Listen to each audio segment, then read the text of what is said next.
Hey Soul Fam, this is Ashleen from the My Best Self Project, also known as That Metaphysical Chick, and today I'm going to be talking to you all about starting your day right. The first few moments we are awake in the morning are so important. They truly set the tone of our entire day. Have you ever woken up, pulled out your phone right away, started looking at your social media or the news, and instantly your mood starts to change, or you find yourself getting sucked into reading about drama, or it could be anything, but it's like we're filling our minds right away that's so fresh from the moment we wake up with all of this info that most of the time is rather negative. And this actually impacts our vibration immediately and sets up our day in a not so positive way. So it's super crucial to get your day started right. So first thing I do when I wake up, do not reach for your phone, people. And what actually helps if you set your phone far away from you in the evening. Don't have it near you so that when you wake up, you can't instantly reach for it. And if you do get the urge to reach for it, you actually have to get up and get out of bed to get it. So that's a good way to get you up and moving. But we're not reaching for our phones. The second thing we're gonna do is go straight to the restroom, do what you need to do, but the most important thing is just get up, get moving, brush your teeth right away, and then just chug a glass of water, because what we're trying to do is wake yourself up really fast and not allow yourself to go back to sleep. Okay, so you haven't looked at your phone, you've got up, you went to the bathroom, brushed your teeth, and you drank a big glass of water. The water is so important because chugging water wakes our systems up. It refreshes us, gets us hydrated, gets the brain going, and already gets you in a better mood, because whenever we're actually not adequately hydrated and we're not drinking as much water, we actually tend to be in a worse mood. We have like brain fog, we're not functioning at our maximum. So the next thing you're gonna do is meditate, and that may sound really foreign to you. I'm not expecting you to be an expert meditator.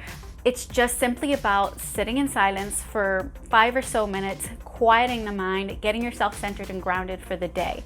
So if you're a total beginner and you have no idea about meditation, there are actually free apps out there. What I recommend more than anything or going on an app is actually just focusing on your breath. So I tend to just sit there for a few moments, couple of minutes, and just really focus on inhaling and exhaling. That is it. That's all we need to do to center ourselves and ground ourselves. And the reason why we're meditating also is because we're setting up our day by setting up a spiritual type communication, if you want to think of it that way. I call it asking and receiving. It's just a way to really communicate with your higher self for the day, get it programmed, get it set for what you want to see happen throughout your day. The whole idea of this morning routine is to have the best day. So we're trying to set it up the right way by getting our intentions out there. So what I do when I'm meditating after I focused on my breath for a few moments is just really putting out there, speaking to my higher self, my guides, God, source, the universe, whatever you call it, and I just simply ask questions. So my usual question that I ask is, what is my next right step? Or what is my next right step towards X, Y, and Z, whatever I want to accomplish for the day. You could go as far to ask things like, where would you have me go? What would you have me do? That's a quote from Gabrielle Bernstein, what she asks in her meditation. But it's just simply about really putting out there that question to your spiritual team, your spiritual guides of, show me the way, lead me, guide me for the day to reach my highest potential. Some may call this prayer. I call it ask and receive, because then you just sit in a few more moments of meditation and wait for inspiration to come, wait for those answers to come. You may not necessarily hear it or see it in your mind's eye. What I tend to do is I just start journaling and see what comes. You may not get anything right away. The answers may actually come later in the day in the form of signs or synchronicities. The idea is you're just opening up this spiritual connection and you're basically saying, okay, show me the way, I'm open. And as long as you're open and willing to receive, the answers will come. Like I said, maybe not necessarily in the meditation, but they will show up throughout the day because you're now showing you're open and willing to be guided. So once I spent about 5 or 10 minutes doing this meditation practice, the asking and receiving, then I move on to making a gratitude list.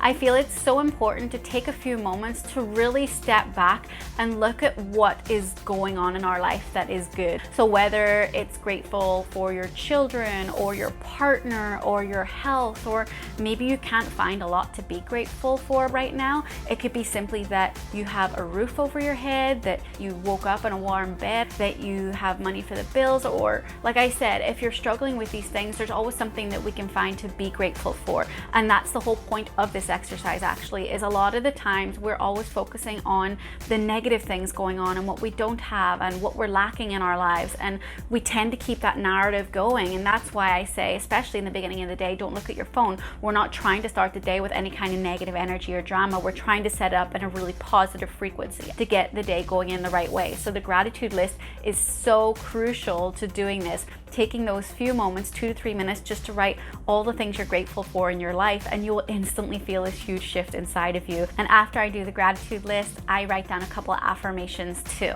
So the thing with affirmations is sometimes they can be hard to believe. Like you could write, I am strong, I am powerful, I am confident, I am beautiful. Sometimes these things don't feel true. So if you're writing your affirmations and they don't feel true to yourself right now, don't force yourself to do it, but try to come up with some affirmations that you do believe at your core. I am a kind person, I am dedicated to my work, or I am a good mother, or whatever it is. I mean, start with affirmations that seem very realistic to you, but it's okay to put a few out there and push your comfort zone too. The idea is that we're just trying to keep this feel-good energy going, so you can build up every day to adding more things to your gratitude list and being able to add more affirmations, because ultimately what we're doing every day here is making a dramatic and positive impact on our lives every day. And over time, these days are going to build up where you're going to start to stand in a lot more confidence and have a lot more self-esteem and a lot more belief and faith and confidence in yourself. This is a practice of loving on yourself. It's self-love, taking these few minutes every morning to just really connect with yourself and your higher power. Next, you're going to write down any goals or anything you need to accomplish today. So if you have a little to-do list or just anything you want to get done, write those down quickly. And then finally, what you do is you visualize how you want your day to go. So it's almost like closing out the practice with a meditation. We're just doing a visualization this time though, and using our imaginations of seeing how you would like to see your day unfold, the goals you want to accomplish, how you want to feel, what you want to get done, all of that. So just take a few moments to really feel the feeling of having what you want, or the feeling of being fulfilled and accomplishing what you want to do, the feeling of having a great day. Just really sit in that feeling for a few moments. And from there, you just move on with your day. So you can go to work, go to school, take care of the kids, whatever it is you have to do. I recommend though, if you have a few more minutes, movement, get moving, get an exercise routine and get that out of the way for the day, because this is another way to just get that energy pumping.